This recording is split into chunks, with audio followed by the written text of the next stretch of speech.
Godzina 8:30.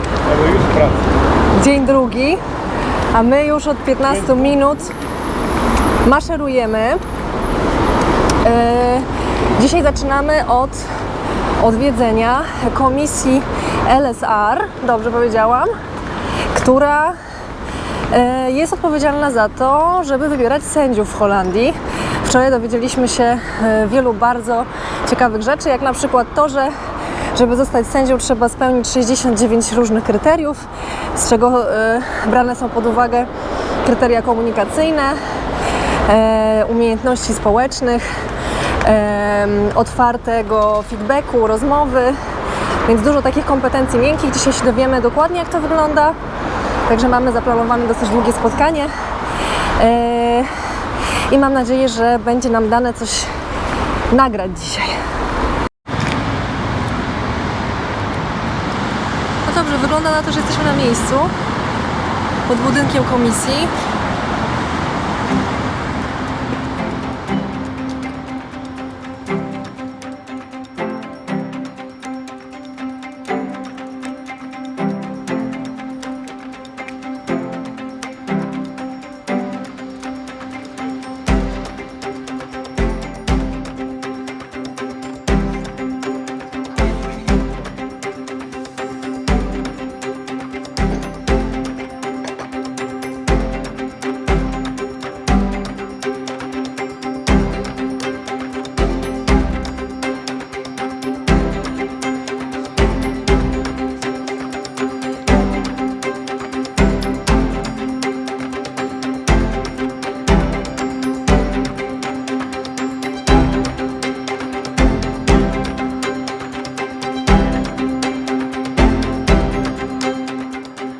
Hello.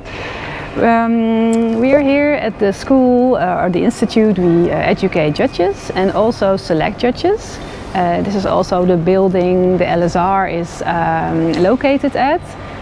We are the committee that selects judges. And afterwards they are trained in this institution.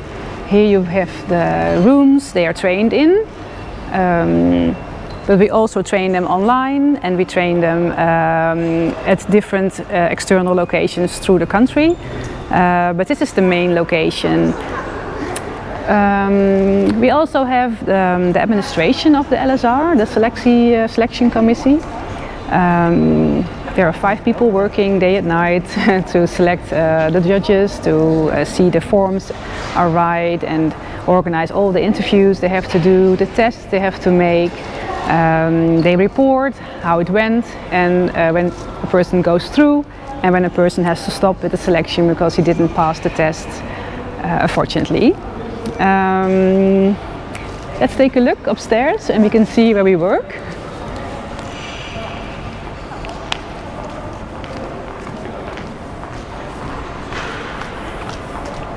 So, and what are the elements of the process selection?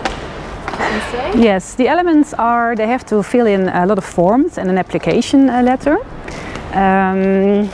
After we receive that, we select people that go through. For every position at a court we have, for one position, 5 people can go through. So 5 letters we choose, and those people are going into the selection procedure.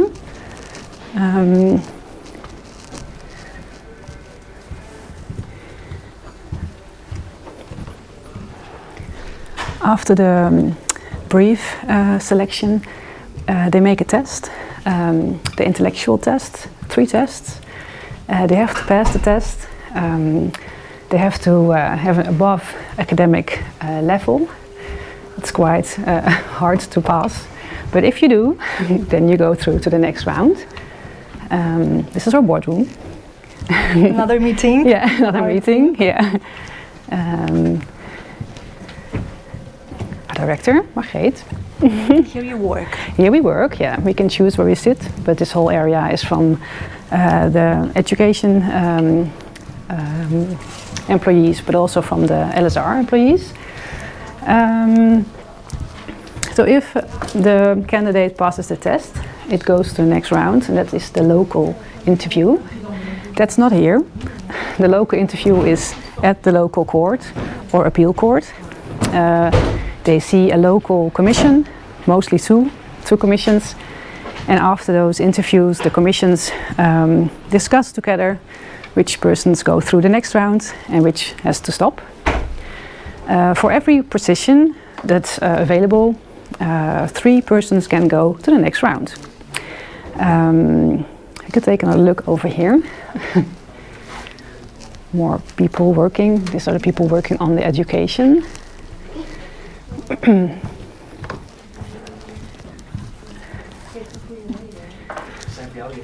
We have different type of teachers, different areas we teach, like civil law, criminal law, and it's all made here in this building.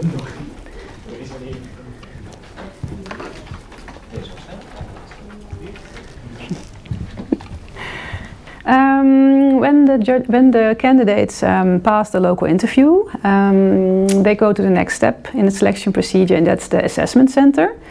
It's quite a busy day because they have to do different things. They have to do an interview with a psychologist. They do a role play. The role play is not some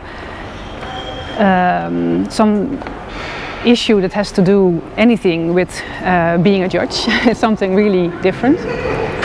So we want to see them in a really another surrounding than they're used to, as being a legal person. And we take some tests, some other tests, where we look at the personality of the candidate. And after that whole day, we get a report from the psychologist, and it says this person is suitable or not to become a good judge. And mainly it says, can this person learn enough during the education to become a good judge? So we want to be sure that the people are able to learn. They don't have to be a good judge at that moment already, but they have to be able to learn it in the 4 years or 2 years that their education will take afterwards. If the assessment is finished, the assessment center, they have to do the final step, and that step is with the Central Selection Committee. They are hosted here and in Den Haag. Let's go here.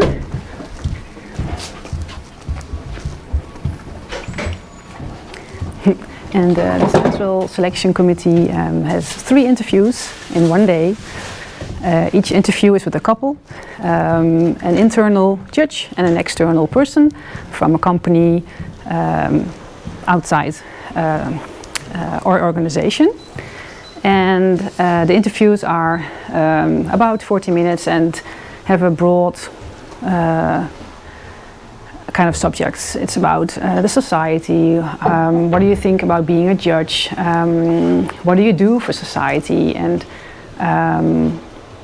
we want to test what is your motivation to be a judge, and I want to see if you are able to be sensitive enough to pay attention to the people that are coming to your courtroom later when you be a judge. And if you pass that 3 interviews, you're ready to go to the school, and that's this building. And now we can enter this meeting Yes. with your colleagues. There are mistakes, it's not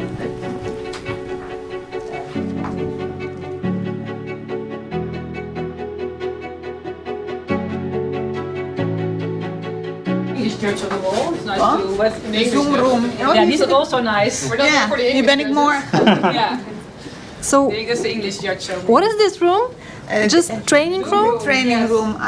I'm Tomorrow I'm here Yeah. for training online for future judges. And then I can see the judges here, and I sit with my colleague here tomorrow to teach them about the finance of the judiciary and about the organization. Of course. The one next to this one is nice too, because there's the wallpaper. The people here. Oh, deze. Kijk deze. They're having a class here. So you train here today, we yes? train here. So when they come to practice, we go over there, Zij moeten put mij on the precies ropes, leren. and then An actor comes. and an actor comes in. Very cool. I know the doctors also use actors during their training to handle difficult situations. Yes. Do you simulate a difficult client, for example, a difficult defendant? Yeah, Yeah. yeah. Yes. And the students can ask what kind of character they would like to practice with. So very difficult characters, and then this actor can do everything. Jeff, could you introduce yourself? Yes, I'm Jeff. I'm 55 years old, and since 20 years I'm a judge in the Netherlands, in the Northern Court. And well, it's not just being a judge, but also being a teacher. I'm also a teacher, and since this year I'm also a member of the LSR, the selection committee of the judges in the Netherlands. So, what do you do at LSR? We try to make a policy about how to select people, which demands can we ask, which people do we want to have in our judiciary. So we select people, but we also make policy. What should be the selection process? What things must the candidates be able to do? What demands can we ask? So, I'm curious, what traits are you looking for in those candidates? What's the perfect judge Yes. in your perspective? When is a judge perfect? I think we should have good people. And of course people with some judicial intellect. But mostly people who are independent, people who can think freely, people who dare to speak, people who dare to think, people who dare to ask questions. Why is happening what is happening? And of course people who know a lot about the judicial system, but also people with very good analytic vibes. So they must understand what is going on. They must understand what would be right in this specific case. What would be the right thing to do? Not just, this is the rule, so you've got to deal with it. No, this is the case. How can we deal with the rule? No, we are looking for people who can fix this, who can mix this. So also people who are familiar with the things that happen in society. People who have some recognition with other people in the society, recognition with the history of our country, of our culture. What does this country need? So, these are very, there's a number of traits that you have mentioned, and it seems very hard to find good method to pick to select those candidates to have those traits.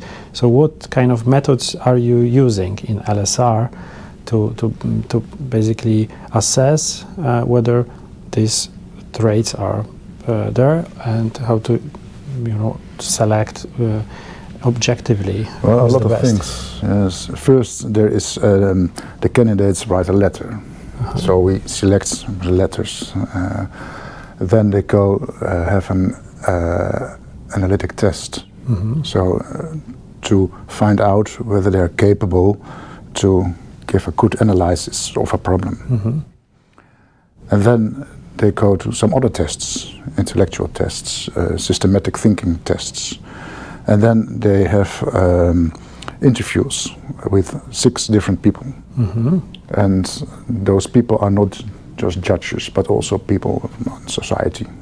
There are lawyers, there are professors, well, a lot of people from the society. And in those interviews, well, they are very hard and they're very difficult because many questions are asked, and it's the way that people react on questions, not only the answer, it's also the way they react on the questions. And afterwards, then we will discuss all the candidates and, well, what should be the outcome of this. So it's a very long. It's a couple of weeks it takes, and it's very heavy, I think.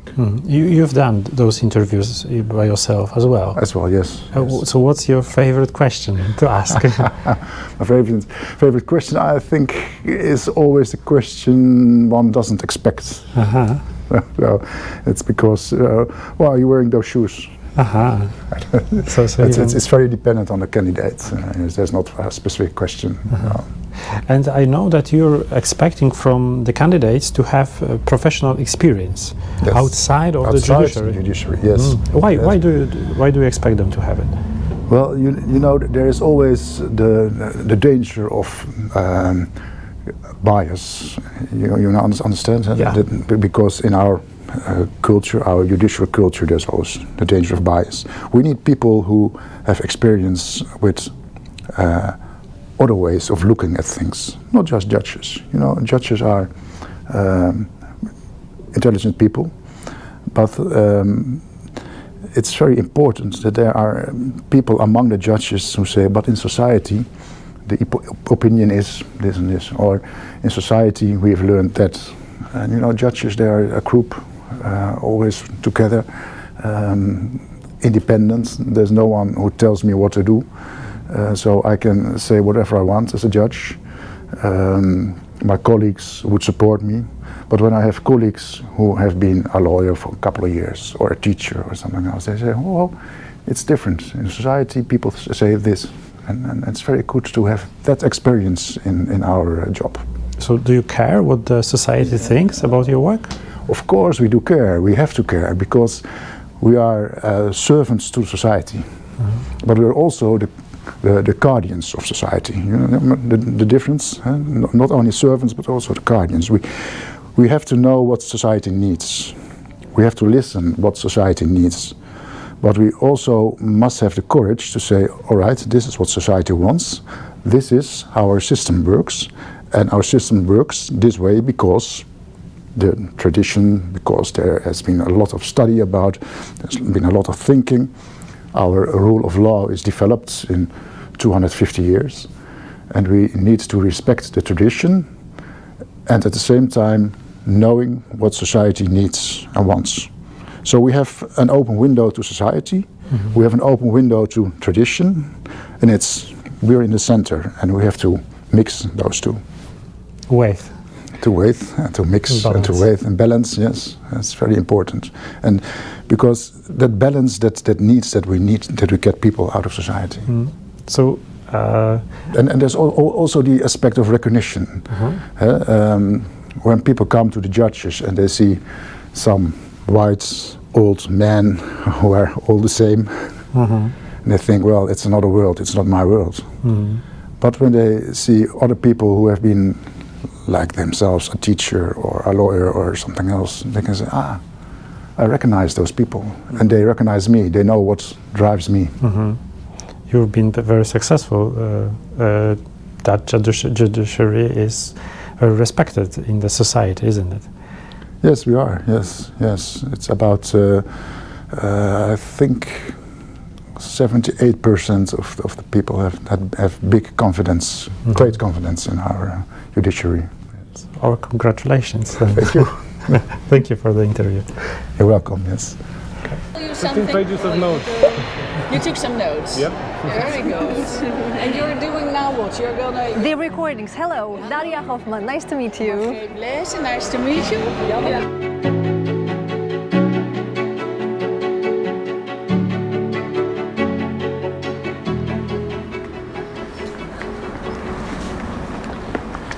No, jesteśmy po kilku godzinach spotkania w LSR. Ja jestem pod ogromnym wrażeniem i jest mi nawet to trudno skomentować na razie, tak na świeżo. Bartek, co zapamiętałeś? Chyba główną różnicą w sposobie selekcji osób na stanowiska sędziowskie między Polską a Holandią jest to, że oni w ogóle nie badają wiedzy prawniczej. Testy, które są przeprowadzane, to są testy po prostu na inteligencję, na zdolności poznawcze, na umiejętność krytycznego myślenia, a nie testy z wiedzy.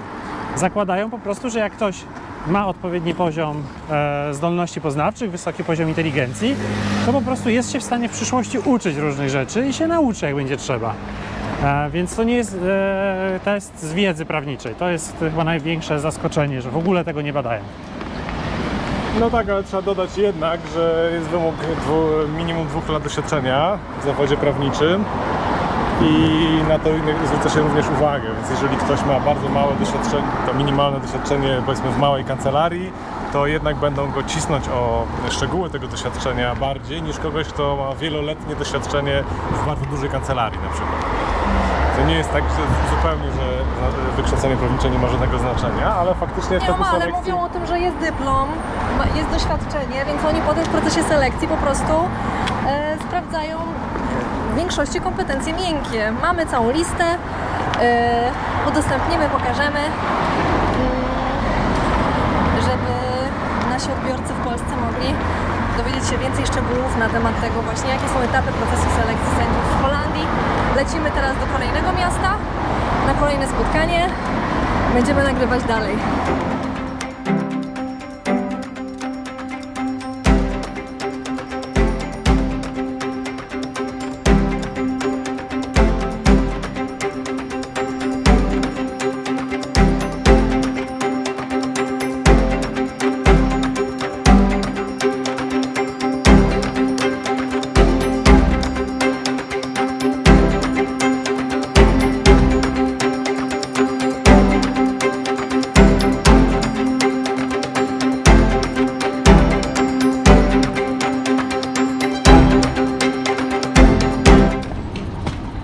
No więc to jest garaż podziemny dla rowerów. 1571 miejsc jeszcze jest wolnych. Holendrzy ruszają do pracy.